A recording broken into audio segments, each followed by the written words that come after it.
ശ്രീനിഷിന്റെ വീടല്ലേ ഇത്? അതെ. ഈ സാനിയ എന്ന് പറയുന്ന ആള് ശ്രീനിഷിന്റെ ഭാര്യയാണ്. എന്താ സാർ? നിങ്ങള്? ഞാൻ ശ്രീനിഷിന്റെ ചേച്ചിയാണ്. എന്താ സാർ പ്രശ്നം? ഈ സാനിയക്ക് കുറച്ചു ദിവസം മുമ്പ് ഒരു ആക്സിഡന്റ് ഉണ്ടായില്ലേ? ആ കേസുമായി ബന്ധപ്പെട്ട ചില കാര്യങ്ങൾ സംസാരിക്കാനാണ്. എന്തായി സാർ? അവളെ ഇടിച്ചിട്ട് പോയ വണ്ടി കിട്ടിയോ? ഇടിച്ചിട്ട് പോയ വണ്ടി എന്ന് പറയുമ്പോ അതിലിത്തിരി കോംപ്ലിക്കേഷൻസ് ഒക്കെ ഉണ്ട്. സാർ അകത്തേക്ക് വരണം, അകത്തിരുന്ന് സംസാരിക്കാം.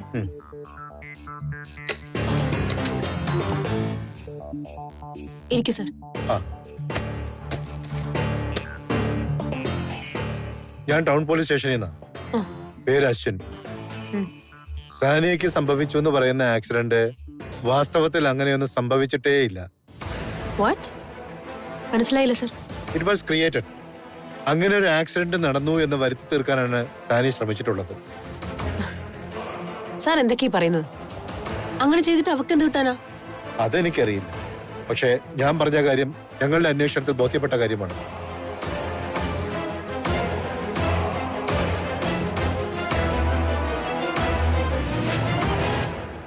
ഇതാണ് ആ സംഭവത്തിന്റെ CCTV ഫുട്ടേജ്. മാഡം ഒന്ന് കണ്ടു നോക്കണം.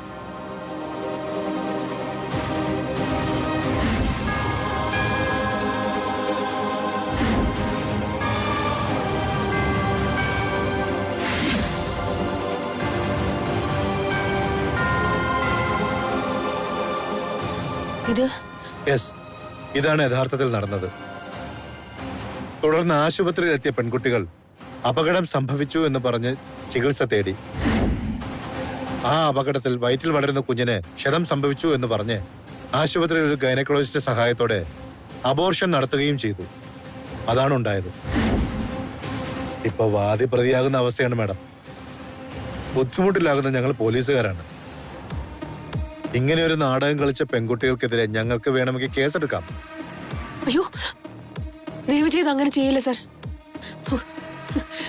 അവരൊരു ബുദ്ധിമോശത്തിന് ചെയ്തു പോയതായിരിക്കും. കേസാക്കാതിരുന്ന വലിയ ഉപകാരമായിരിക്കും. പ്ലീസ്, ഇത് എന്റെ ഒരു റിക്വസ്റ്റ് ആണ്. ശരി, ഞാൻ SI സാറിനോട് സംസാരിക്കട്ടെ, എന്നിട്ട് പറയാം. ഏതായാലും ആ പിള്ളേരോട് മാഡം ഒരു കാര്യം പറഞ്ഞേക്കണം. മേലിൽ ഇമാതിരി ഉടായ്പുള്ളമായി ഇറങ്ങി നടന്ന് പോലീസിനെ വട്ടം ചുറ്റിക്കരുതെന്ന്. മാഡത്തിന്റെ നമ്പർ തരികയാണെങ്കിൽ ഞാൻ ഡീറ്റെയിൽസ് ഇതിലോട്ട് അയച്ചേക്കാം.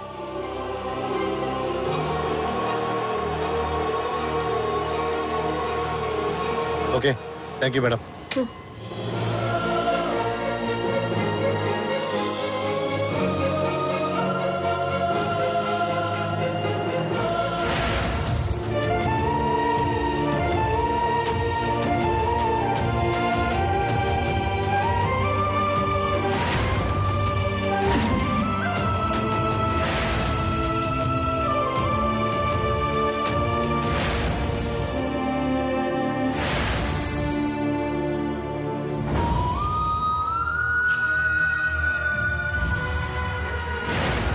സാനിയയ്ക്ക് കള്ളത്തരമെല്ലാം കാണിക്കാൻ കൂട്ടുനിന്നത് നന്ദുവാണ്.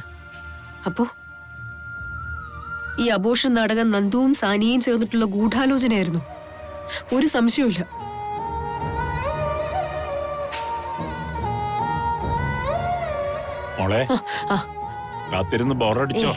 ഇല്ലച്ചാ. പിന്നെ എന്തൊക്കെയുണ്ട് മോളെ വിശേഷങ്ങള്? എന്ത് വിശേഷമേ, എല്ലാം സാധാരണ പോലെ. ഇത് ഗിരി തന്നു വിട്ടതാ, അമ്മയ്ക്കുള്ള ഗിഫ്റ്റാന്ന് പറഞ്ഞു.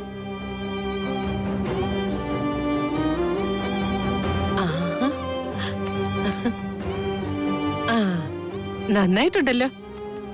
ഒരുപാട് കാശായി കാണുമല്ലോ. കൊള്ളാം. എങ്ങനെയുണ്ട് ചന്ദ്രേട്ടാ? നിന്റെ തോളത്ത് കിടക്കുന്ന ഒരു കുഴപ്പം മാത്രമേ അതിനുള്ളൂ. അല്ല, നന്ദുവിടെ? ഓ, അത് ഞാൻ നിന്നോട് പറയാൻ മറന്നു. അവൾക്കൊരു ഫോട്ടോഷൂട്ടുണ്ട്, അതിന് പോയിരിക്കുക. ഏതോ ഒരു പരസ്യത്തിന്റെ. 2-3 ദിവസം കഴിഞ്ഞിട്ടേ വരൂ.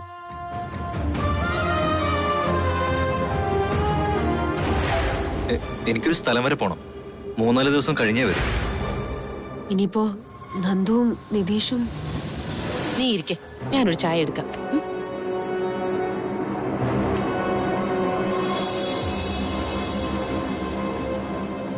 എന്തിന്റെ ഫോട്ടോഷൂട്ടാണെന്ന് പറഞ്ഞിട്ട് അവള് പോയെ? അതൊന്നും എനിക്കറിയില്ല മോളെ. സാനിയയ്ക്ക് അറിയാവുന്ന ഏതോ ടീമാന്നാ പറഞ്ഞ്. അതാ ഞാൻ വിശ്വാസത്തോടെ വിട്ടത്. മോളിരിക്കെ, ഞാൻ ഈ വേഷം ഒന്ന് മാറട്ടെ. എന്തൊരു വെയിലാ. ആകെ വേർത്തു.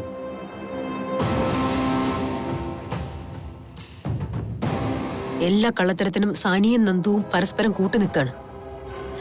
എന്നാലും ഈ നന്ദു എവിടെയാ പോയത്?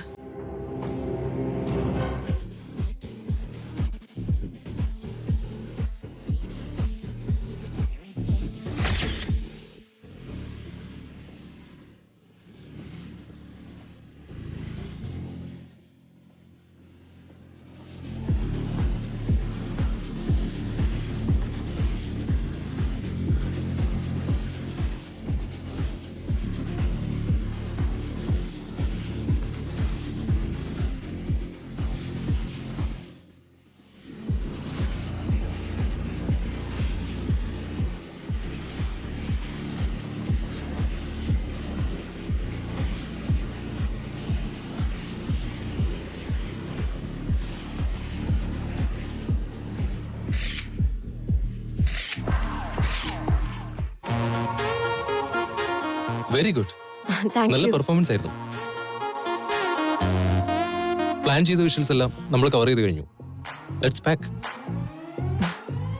നിതീഷ്, ഡിസ്കവറി ഉഗ്രൻ.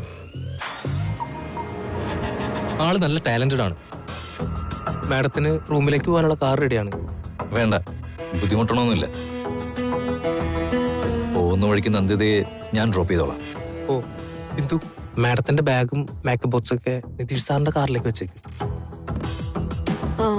ഞാനെന്നാലേ ഡ്രസ് ഒന്ന് മാറിയിട്ട് വരാം. ഓക്കെ.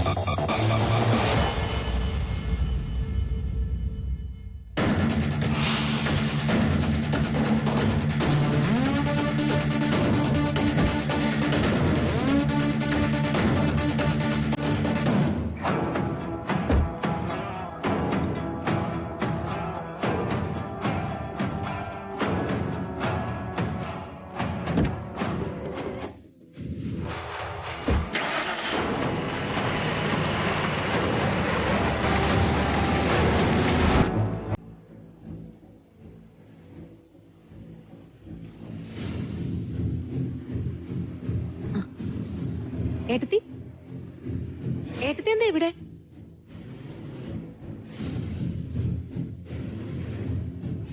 ഇനിയൊന്ന് കാണാൻ വന്നതാ. ഏട്ടത്തി എന്തിനാ ബുദ്ധിമുട്ടിയത്? ഒന്ന് വിളിച്ചിരുന്നെങ്കിൽ ഞാൻ വീട്ടിലേക്ക് വരില്ലായിരുന്നോ? വീട്ടിൽ വെച്ച് സംസാരിക്കാൻ പറ്റുന്ന കാര്യമല്ലേ, അതുകൊണ്ടാ ഞാൻ ഇങ്ങോട്ട് വന്നത്. ഏട്ടത്തി ഇരിക്ക്. നന്ദു എവിടെയാ പോയത്? ഫോട്ടോഷൂട്ടിന്. എല്ലാവരോടും പറഞ്ഞ കളവ് എന്നോട് ആവർത്തിക്കാനല്ല ഞാൻ ചോദിച്ചത്. എനിക്കറിയേണ്ട സത്യമാണ്. അയ്യോ, നന്ദിത പറഞ്ഞതല്ലേ ഏട്ടത്തി എനിക്കറിയൂ. അതിൽ കൂടുതലൊന്നും.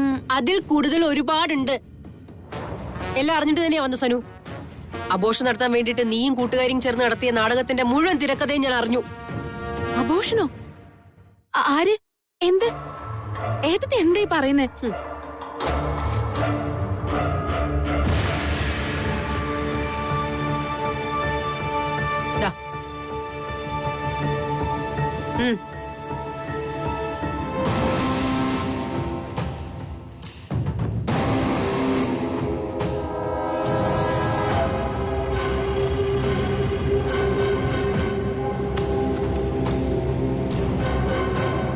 സ്വന്തം കുഞ്ഞിനെ ഇല്ലാതാക്കാനുള്ള ഈ കൊടും ക്രൂരതയ്ക്ക് നീ നന്ദൂരം കൂടെ കൂട്ടിയല്ലേ?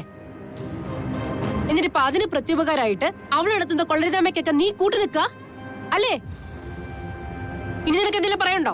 ഏട്ടത്തി, എനിക്കൊരു തെറ്റ് പറ്റിപ്പോയി. അതിന്റെ പേരില് ആരോട് മാപ്പ് പറയാനും ഞാൻ തയ്യാറാ. ഒരിക്കലും ചെയ്യാൻ പാടില്ലാത്തതാ ഞാൻ ചെയ്തതെന്ന് എനിക്കിപ്പോ മനസ്സിലാവുന്നുണ്ട്. പക്ഷേ ചെയ്തു പോയ തെറ്റിന് ഞാൻ എന്ത് വേണമെങ്കിലും ചെയ്യാം. അതവിടെ നിൽക്കട്ടെ. എന്റെ ചോദ്യത്തിന് നീ ഇപ്പോഴും മറുപടി പറഞ്ഞിട്ടില്ല. നന്ദു എവിടെയാ? നന്ദു നിതീഷേട്ടന്റെ കൂടെയാ. എവിടേക്കാ പോയത്? അതൊന്നും സത്യമായിട്ട് എനിക്കറിയില്ല. എന്നോട് അവളൊന്നും പറഞ്ഞില്ല. പക്ഷേ 3 ദിവസത്തേക്ക് അവരൊന്നിച്ചുണ്ടാവും, അത്ര എനിക്കറിയൂ. നിതീഷേട്ടനുമായിട്ടുള്ള ബന്ധത്തിൽ നിന്ന് അവളെ പിന്തിരിപ്പിക്കാൻ ഞാൻ പരമാവധി ശ്രമിച്ചതാ. പക്ഷെ അവൾ അതിന് തയ്യാറാവുന്നില്ല. ഈ വിവരം നീ എന്താ എന്നോട് പറയായിരുന്നത്? ഇല്ലെങ്കിൽ അച്ഛനോടെങ്കിലും ഒന്ന് പറയായിരുന്നില്ലേ സനു? അവരെങ്കിലും നന്ദുനെ തിരുത്തുമായിരുന്നല്ലോ. നിതീഷേട്ടനുമായുള്ള ബന്ധത്തിന് കൂട്ടുനിന്നില്ലെങ്കിൽ അബോഷന്റെ കാര്യം എല്ലാവരോടും പറയുമെന്ന് പറഞ്ഞ് അവൾ എന്നെ ബ്ലാക്ക്മെയിൽ ചെയ്യായിരുന്നു. ശ്രീ അറിഞ്ഞ അതോടെ ഞങ്ങളുടെ ബന്ധം.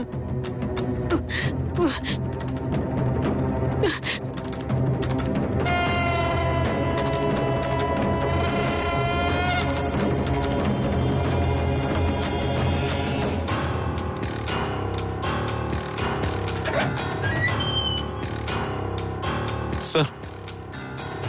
ആ ദിലീപേ, വാ ഇരിക്കെ.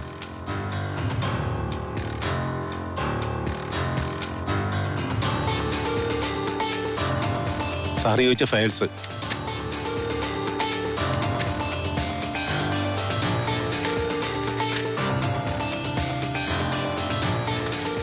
ആ മാർക്കറ്റ് സ്റ്റഡിയുടെ പ്രസന്റേഷൻ എവിടെ?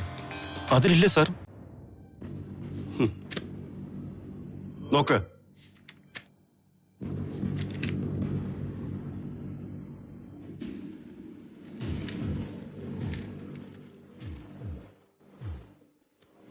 എത്ര കാലമായിട്ടും നിങ്ങൾ ഈ കമ്പനി പണിയെടുക്കാൻ തുടങ്ങിയിട്ട്? ഒരു പ്രോജക്റ്റ് പ്രസന്റ് ചെയ്യുന്നതിന് മുമ്പ് ഒന്നുകൂടെ ഒന്ന് മറിച്ചു നോക്കണമെന്ന് നിങ്ങൾക്ക് രണ്ടുപേർക്കും അറിയില്ലേ? ഇത്രയും കാലമായിട്ടും അതിനുള്ള സാമാന്യ ബുദ്ധി പോലും നിങ്ങൾക്ക് ഉണ്ടായില്ല എന്ന് പറഞ്ഞ റെഡിക്കുലസ്. തന്നെ പോലുള്ള ഇഡിയറ്റ്സിന് ശമ്പളം തരുന്നതിനേക്കാളും ഗിരിയുടെ മുൻകോപം കൂടി നിയന്ത്രിക്കണം. സ്വാമിമാരായാല് ആരെയും ചീത്ത വിളിക്കാനോ ദേഷ്യപ്പെടാനോ ഒന്നും പാടില്ല. ആ ദിലീപേ, ഈ തെറ്റിനി ചെയ്യാതിരിക്കണം. കൊണ്ടുപോയേ കറക്റ്റ് ചെയ്തിട്ട് തിരിച്ചു വന്നാൽ മതി കേട്ടോ. സ്വാമി ശരണം. സ്വാമി ശരണം.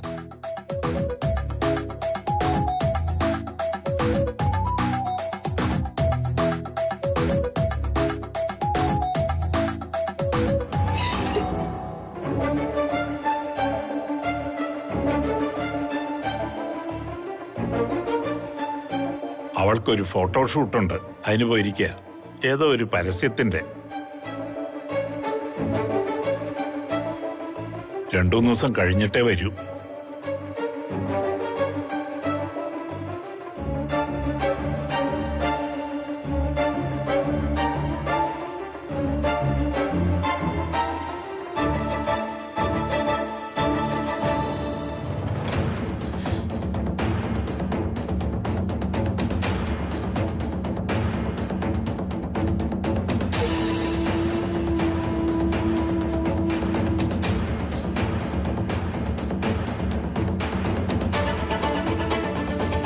You are trying to reach is currently switched off.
Thank you sir.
എങ്ങനെ നോക്കുന്നേ? എന്നെ കാണാത്ത പോലെ. ഈ വേഷത്തില് ഞാൻ ആദ്യമായിട്ടല്ലേ കാണുന്നത്. അതിന്റെ ഒരു കൗതുകം കൊണ്ട് നോക്കിപ്പോയതാ. ഒന്ന് പോ നിധിയേട്ടാ. നിധിയേട്ടാ വേണ്ട കേട്ടോ. പിന്നെ എന്തിനാ നമ്മളോട് വന്നത്? ഇതൊക്കെ മാരേജിന് ശേഷം. നന്ദുവിന് അതാണ് താല്പര്യമെങ്കിൽ അങ്ങനെ. എന്തായാലും ശരി, ഈ ജ്യൂസ് കുടിച്ചിട്ടേ ഉറങ്ങാൻ നോക്ക്.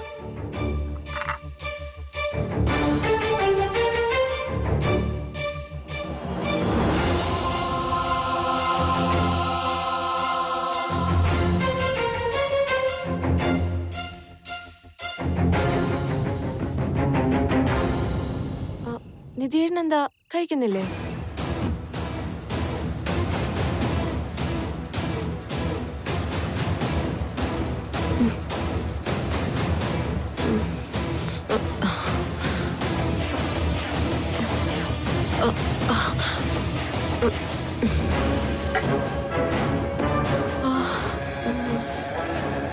ഇതെന്താ മുഴുവൻ കുടിക്കാതെ? എനിക്കെന്തോ ഭയങ്കരമായിട്ട് തല കറങ്ങുന്ന പോലെ. അത് യാത്ര ചെയ്തതിന്റെ ക്ഷീണാവും. ആ ജ്യൂസ് മുഴുവൻ കുടിച്ചു തീർക്ക്. അപ്പൊ എല്ലാ തലകറക്കും പോകും.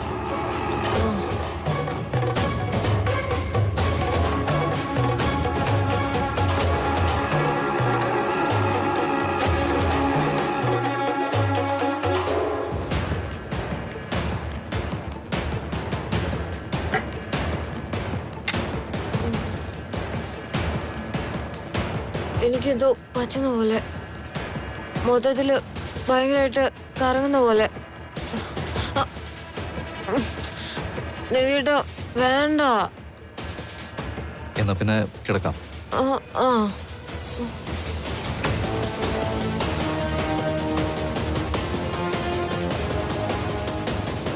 നിധിയേട്ടൻ എന്ത് പറയുന്നോ അതെല്ലാം ഞാൻ കേൾക്കും. എന്നാ പിന്നെ ഈ ലൈറ്റ് ഓഫ് ചെയ്യട്ടെ.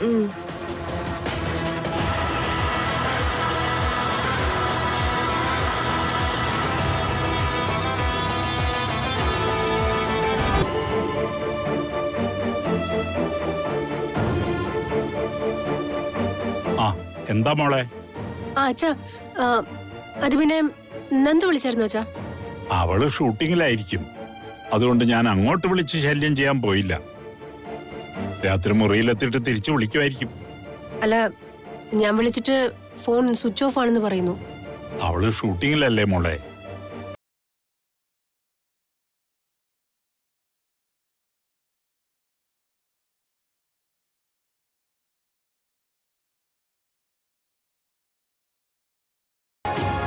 You are trying to reach is currently switched off. താങ്കൾ വിളിക്കുവാൻ ശ്രമിക്കുന്ന നമ്പർ